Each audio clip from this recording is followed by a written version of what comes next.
Okay, we're here with April Miles' interview for January Beauty of the Month, and April's going to just tell us a little bit about herself. Hey, so my name is April Miles. I'm 29 years old. I'm from Long Beach, California, and I moved to Arizona about 5 years ago to pursue my modeling and acting.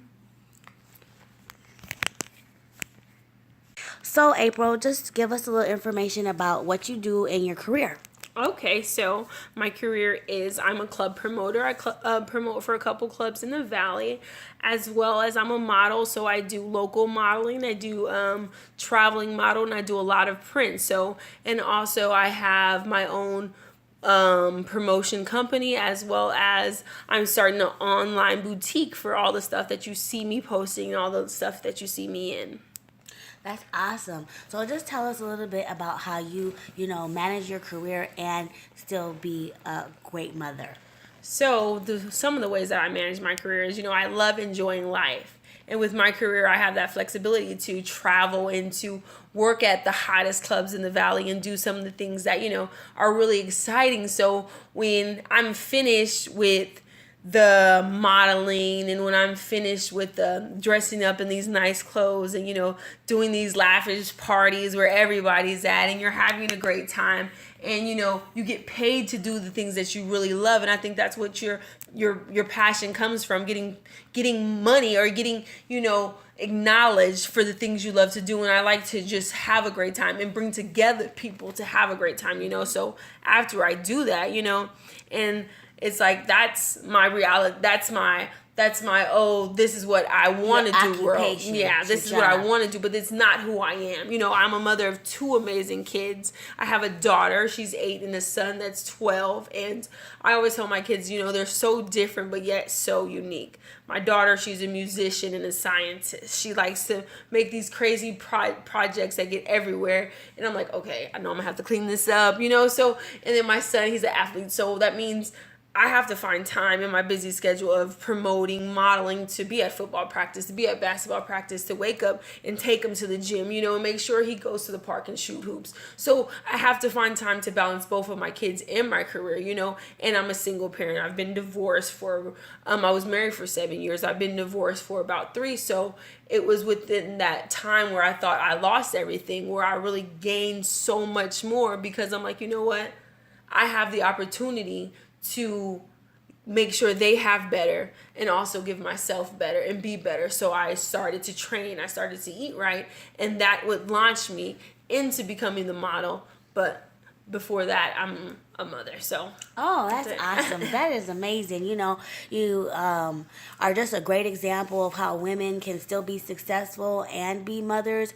And I just wanted to kind of piggyback off of that a little bit, because I think that it's important, for women not to lose themselves, women not to lose themselves in their marriages, lose themselves, because they're so busy raising their children. I mean, you have to be dedicated and do what you need to do, to make sure that your family is right. But just kind of give us, some words of encouragement or things to help inspire other women that have passions and dreams that they want to accomplish, but they feel like, they're so busy being a mother that they're not able to do it.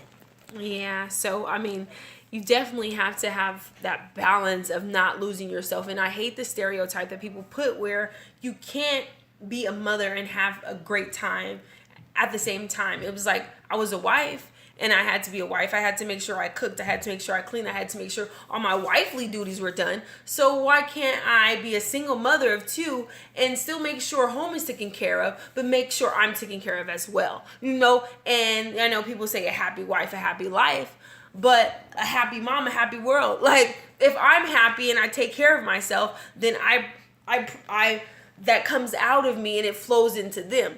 So if I get to go out and I get to travel the world doing something that I love to do, and they're taken care of well, then I make sure, I do meal prep for them. I make sure that their clothes are laid out for the whole week I'm gone.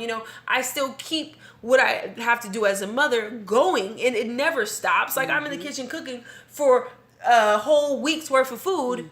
because I know I'm not going to be gone, but I still care about the nutrition and I still care about what they put into their bodies. And I'm doing a week's worth of laundry, socks, and all that to prepare me for where I'm going and what I'm doing. But I still make sure that while I'm preparing for their future and for their success, I'm preparing for mine. So I'm going to the gym. I'm making sure I'm cooking. My kids have different tastes. So I have to cook fried chicken for one, fried fish for the other. But then I have to eat this baked food and this, this steamed food and stuff like that, because I have goals and I have aspirations that I'm going to achieve. Yeah. So I have to make sure I fit that balance in my hectic life where, okay, my kids are going to still be okay because I'm still an amazing mother. But at the time, I'm still an amazing person. And I have to find the inner me before I can even be better for the outer me. So I just feel like it's a nice balance and anybody can do it because it's never too late. If he put those goals in you and he inspired you in different ways, and it's like, I became a mother when I was 18 years old and I got married right after that because I was in the church and it was like, this is what you need to do. This is what you're going to do. Not, you guys are so young. No, let me show you this is how to be a woman first and then you could be a wife. And then after you can do this and that. But I wasn't taught those things. So I was kind of pushed in on my own. And then after, it's so good to stay in a marriage. I was like, God doesn't want me miserable. I don't need to be miserable. I mean, of course there's marriages out there that's happy and, and then that's great for you guys, but that's not where I was at, And so I was like, is it fair for my kids to stay in this when we know we're both not happy? And the thing that I was scared of the most was letting go. If I let go, God, where am I going to be? And if I let go, will I succeed? And as soon as I took that step back and I felt like I lost everything.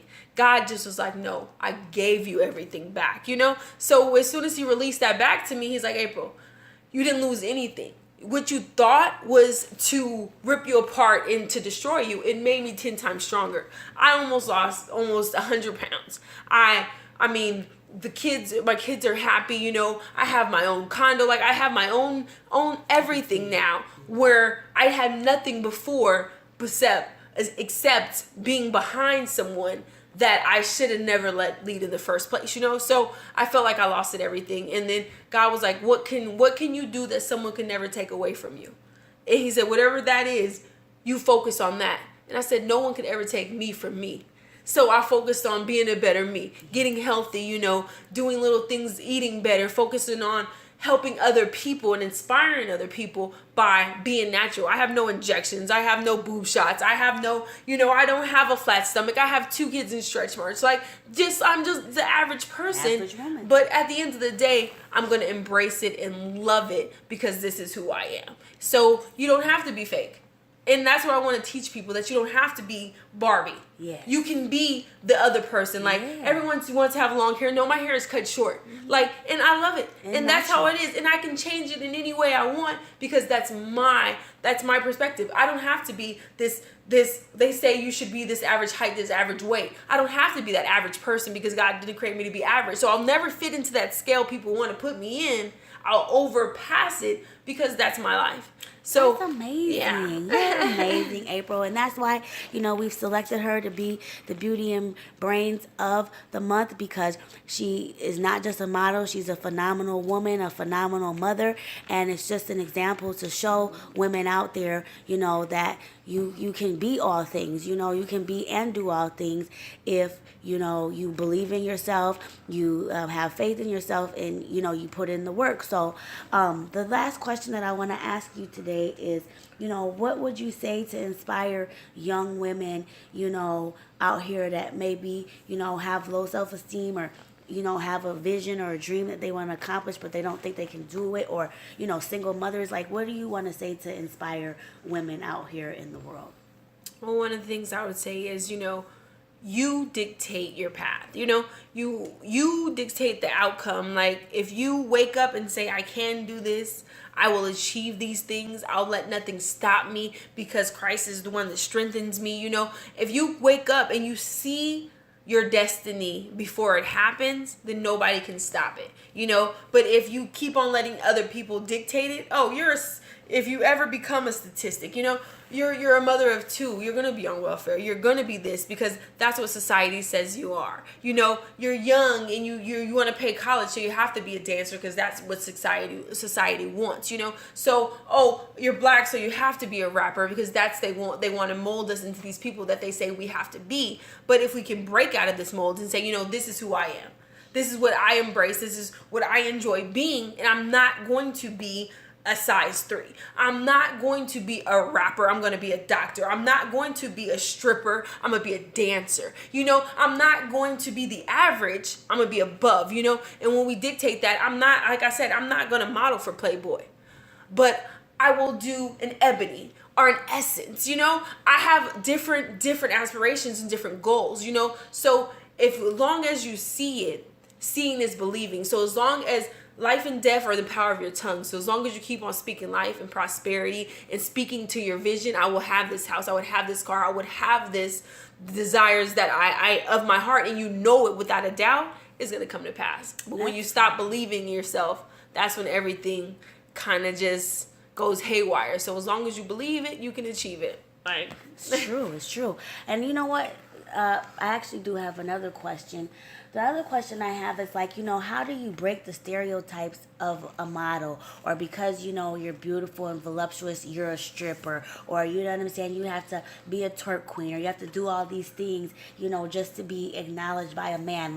How do you break those stereotypes, and what would you tell, young women, out there that look up to these images of being, a stripper or a twerk queen or whatever, what would you say to that? So I think you break stereotypes by not doing them. You'll never be, if you say this is one thing that you're not going to do and you stand your ground. If you say that I'm not going to be the average person and I'm not going to do this or defile myself in any type of way, and you stay true to your faith and you stay true to who you are as a person, I'll do a video, but this is my terms because I'm staying true to what I believe in. So you're not going to see my full backside. You might get a side of my calves. You might get a side of this, but you're not going to do this and this and that. And if you are, it's against what I believe in. But so many people ride the bandwagon. Black Lives Matter. For the moment, Black Lives Matter. But what about after the bandwagon's over and you see somebody that is an African American and hurt? What about, but it's not on camera? Do you still help that person? So it's who you are really in the inside. And is it going to count long term? And if you believe in who you are, you will stand firm in what you're going to do and what you're going to be allowed to be done to you. Mm-hmm. Because there's certain things that you allow to be done to you because you don't know who you are. And you allow people to treat you a certain way. Your boss talks to you a certain way, and people disrespect you and run over you because that's the tone you set for yourself. And I'm setting a different tone. I'm not going to allow people I don't have to be a dancer. Yes, I'm thick. Yes, I can dance to some songs. But at the same time, no, I'm not what you think I am, And just because society molded and put this in your brain that just because I'm this shape, I'm that form in life. No, I'm this shape, but I'm totally different form. And I think that's what makes people unique, because we're not a part of the herd. Right. Yeah. So. Yeah, you go. You're not a part of the pack. You can lead the pack. You go against the grain. Go against the grain, because I just feel like in society these days, people don't think for themselves. Yeah. They just go off of what everybody else thinks, but you're not really. They see it done, so they do it. Right. It's like monkey see, monkey do, and it's like, no, just because 500,000 people choose to do that, doesn't mean that you have to do that. Just because people are out there doing stupid pranks and twerk dancing and making crazy assumptions and stuff like that, is that what you really want to be known as? That's why I think before I do anything, April, is this what you want to be known as? Is this what you want to be, a legacy, a back shot? Like you twerking it, popping on a handstand? Do you want that to be your legacy? Do you want your children to see you popping on a handstand? Or you got a book dedicated to your son called Superhead? Is these legacies that you want to leave for your children? These are no legacies that I want to leave for mine. It's just not goals. Ooh, Those are most definitely not life goals. And, I commend your life goals, April. You got a good head on your shoulders. You're not, feeding into the stereotypes of the average black woman or, voluptuous woman or model or whatever, people these days, throw the stereotypes on. So I just commend everything that you're doing. We appreciate you taking the time to do this interview with Better Perspectives Magazine. And we look forward to seeing all the wonderful things that you're going to do in the future. Thank you. I appreciate it. All right, great. Let's see.